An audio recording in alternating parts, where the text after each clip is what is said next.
तो आज बाबा साहेब अम्बेडकर जी का महापरिनिर्वाण दिवस है, इसलिए उसके महापरिनिर्वाण दिवस पर कुछ जीके पूछता हूँ। तुम बताओ अलका कि बाबा साहेब अम्बेडकर जी का जन्म कब हुआ था? 14 अप्रैल 1891। हाँ, तो हमें बताओ कि बाबा साहेब अम्बेडकर जी का बचपन का क्या नाम था? धीवा। और भीम। भीम। चलो वेरी गुड। बाबा साहेब अम्बेडकर जी का दूसरी पत्नी का क्या नाम था? सरिता अम्बेडकर। हाँ, बाबा साहेब अम्बेडकर जी को कौन सा पुरस्कार मिला था? भारत रत्न। हाँ, भारत। बाबा साहेब अम्बेडकर जी को कुल कितने डिग्री था? 32 डिग्री। 32 डिग्री था। बाबा साहेब अम्बेडकर जी के पिता का क्या नाम था? नामजी मौलाजी सप्पा। हाँ, बाबा साहेब अम्बेडकर जी के माता का क्या नाम था? भीमाबाई। बाबा साहेब अम्बेडकर जी का मृत्यु कौन सा स्थान पर हुआ था? नई दिल्ली। नई दिल्ली कहाँ पर है? भारत में ना। बाबा साहेब अम्बेडकर जी का जन्म कौन सा स्थान पर हुआ था? अभी जो है ना वो अम्बेडकर नगर है, नाम चेंज हो गया। बाबा साहेब अम्बेडकर जी ने कौन सा नारा दिया था?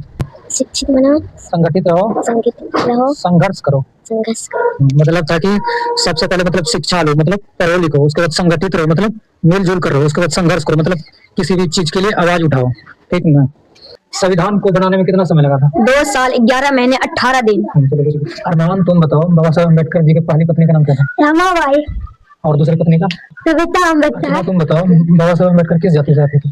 चमार। चमार। ठीक, उसके बाद बताओ कि बाबा साहेब अम्बेडकर जी के पास कुल कितना डिग्री था? 32 डिग्री। 32 डिग्री।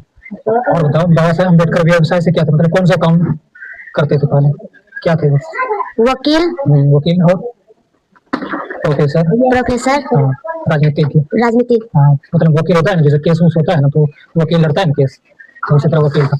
उसके बाद प्रोफेसर, जो जैसे होता है ना स्कूल सब में शिक्षक होता है ना मास्टर, उसी तरह कॉलेज का होता है प्रोफेसर जो पढ़ाता है।